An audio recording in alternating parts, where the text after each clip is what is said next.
Authors and Their Shiny Pennies, Part 2, continuing our heroes' careers and adding some Kindle realities by Ken Gibert at thekindleguy.com. You'll recall that when we left our heroes A, B, and C, the situation after 9 units of time looked like this. A had been paid 12 units, B 6, and C hadn't been paid anything. Now let's add some variations that show how this one work habit, completing one task at a time, will act over time in the Kindle world. What will happen in our previous example is that from now on, A and B will get paid the same amount for their completed projects, but they'll repeat the pattern from now on too.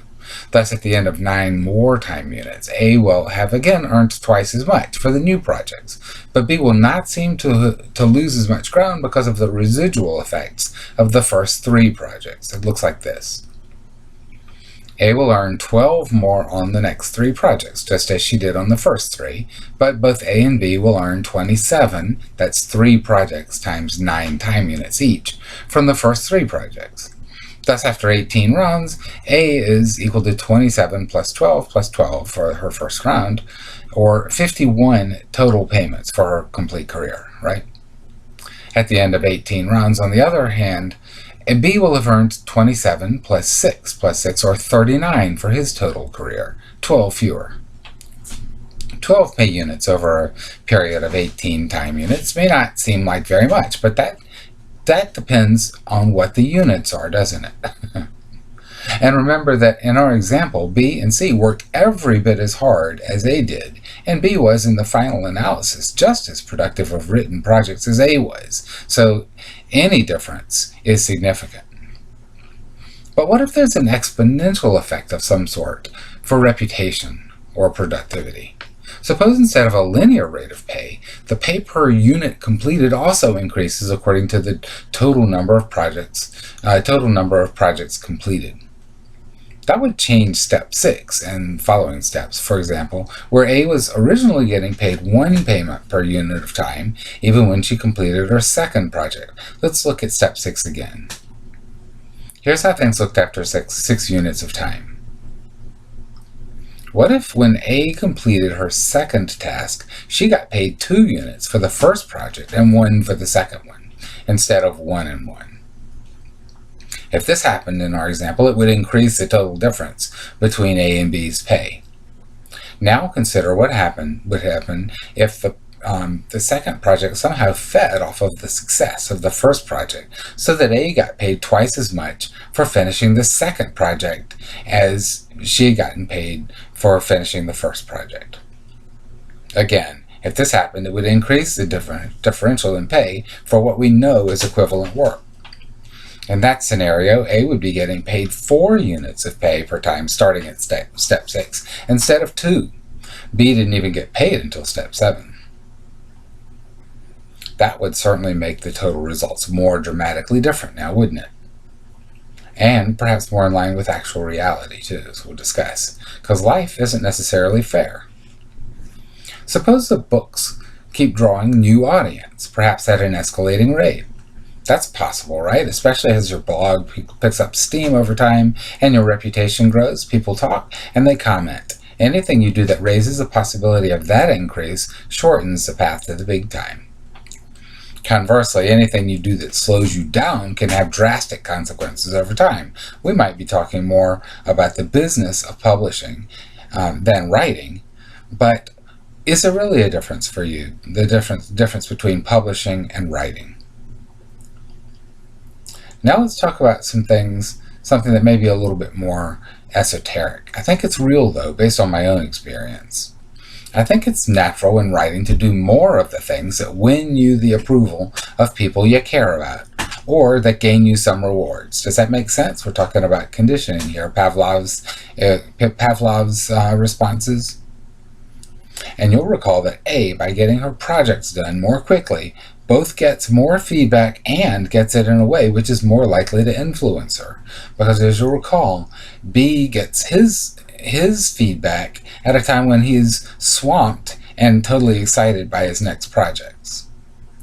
Is it too much to suppose that A will use the feedback that she gets from her original projects to make her next works more successful. Again, from my own experience, I don't think that's unreasonable at all. It's very likely that she'll do more of the things that got her paid more in the first place, don't you think? And finally, what if there's a longevity or fame factor such that an author has been around more just achieves a certain amount of cumulative fame? When Stephen King writes a book, for example, lots of people buy it immediately, and this number of residual waiting buyers has increased over time for him.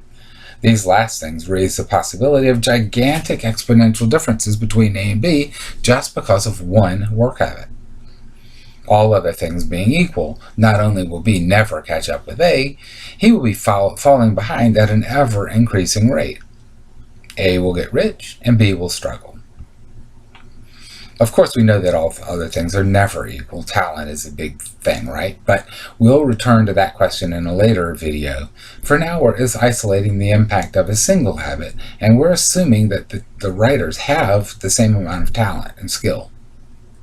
Hold on, though. Can this happen? How? Can one work habit really make that much difference?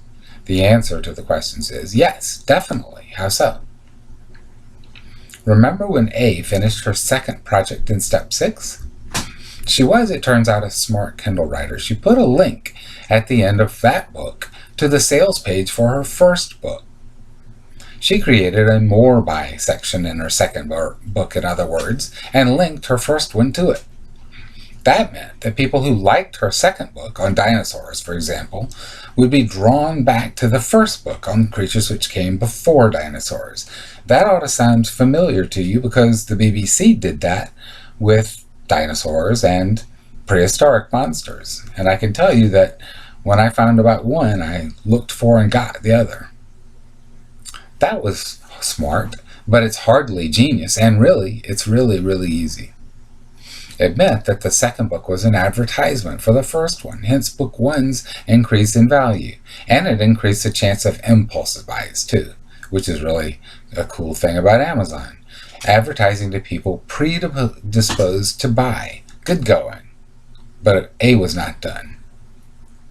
She went back to her first book and created a similar also buy page there. You can, quite easily, and linked her second book to that.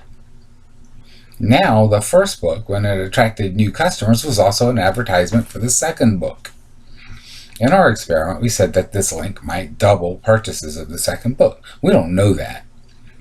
But we do know that it will increase them. It's a no-lose, must-win proposition. And it means that getting that second project done as quickly as possible is vitally important. It means that you should not, as some people have suggested, wait until you've written 3 sequels before you publish the first book in a series. Given your ability to go back and add links to and republish your first book, there's no rational argument, in our opinion, against publishing it as quickly as possible. To be clear, though, we're not suggesting that you publish before the book is ready. It is possible to damage your writing reputation, maybe. One very successful writer, John Corson Wells, I think, likes to Knowles. Anyway, I think likes to publish a skin and bones version of his books first, then goes back and adds some additional value and raises the price. So let's consider something a little harder to quantify now, but I think it's certainly at play. If A and B want to make money, C is obviously in it for something else, right? They will be advertising. And that's another way of saying creating their platform, their author platform, and linking to their audience. We are definitely not talking about just, or even primarily, if at all, paid advertising. But when you make the jump to professional, you have to consider the value of your own time, right? If both our heroes start on day 1, as they should, with blogs and articles, completing projects will obviously strengthen their connection to their audience, right?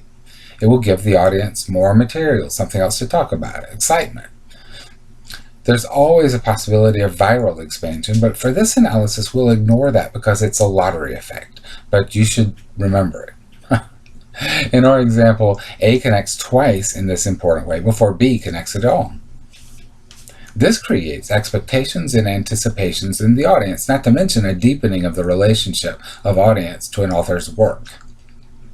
What do I mean by that?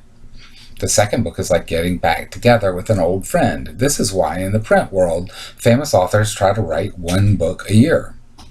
They actually try not to write more than one per year, as a matter of fact, because they don't want people to get tired of them.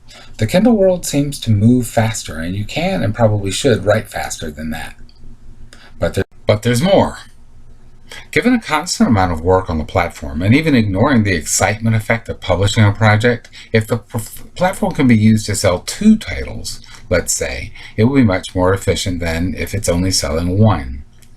You put the work in to draw them to it, you might as well offer them twice as many chances to buy. And so that becomes critical at step 6, where A publishes her second work, and B still hasn't published anything. She's using her platform more effectively. There's a limit maybe to how far that goes, but it probably comes after a long time, a lot of work. It should be clear that a small habit of focusing on a job until complete can have an enormous effect over time. What is your habit? If it hasn't been efficient, do you think you might consider changing it now? In our next video, we'll look at the emotional side of this equation. Till next time then, write on.